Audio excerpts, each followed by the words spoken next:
Sir ये मेरे को कैंडल स्टिक पैटर्न समझा दो। आ जाओ समझा देते हैं। तो सबसे पहले हम ग्रीन कैंडल को समझते हैं।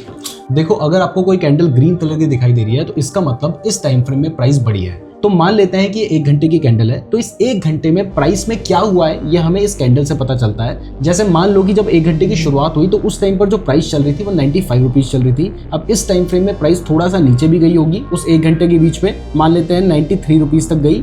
उसके बाद प्राइस बढ़ी होगी, बढ़ते बढ़ते बढ़ते बढ़ते हो सकता है कि 102 रुपीज तक चली गई। लेकिन जब ये 1 घंटा क्लोज हुआ उस टाइम पर जो प्राइस थी वो 100 रुपीज पे थी। तो अब ये कैंडल हमें ये बता रही है कि इस 1 घंटे में जो प्राइस ओपन हुई थी वो 95 से हुई थी, क्लोज 100 रुपीज पे हुई, हाई उसका 102 का था, लो उसका 93 का था। तो जो कैंडल की ओपनिंग होती है ना, वहां से बॉडी बनना शुरू होती है और जहां पे कैंडल क्लोज होती है वहां पर बॉडी भी क्लोज हो जाती है। जो कैंडल का हाई होता है वो हमें इस पतली सी डंडी से पता चलता है जो कि विक है। तो यानी यहाँ पे हाई होगा, यहाँ पे लो होगा, यहाँ पे ओपन हुआ, यहाँ पे क्लोज हुआ।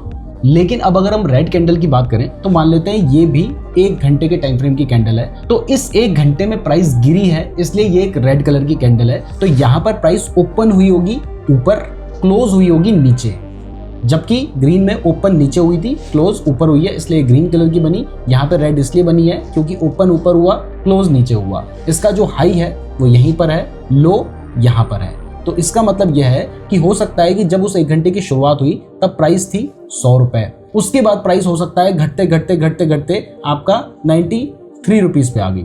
लेकिन जब प्राइस जाकर क्लोज हुई, यानी वो 1 घंटा जब कंप्लीट हुआ तब प्राइस 95 रुपीज पे थी। और क्योंकि यहाँ पर 100 रुपीज से प्राइस घटकर 95 हुई है, इसलिए ये एक रेड कलर की कैंडल बनी है। तो ये तो कैंडल्स के बेसिक है। अगर डिटेल में समझना है तो कमेंट कीजिए, हम आगे भी ऐसी वीडियोस लाते रहेंगे।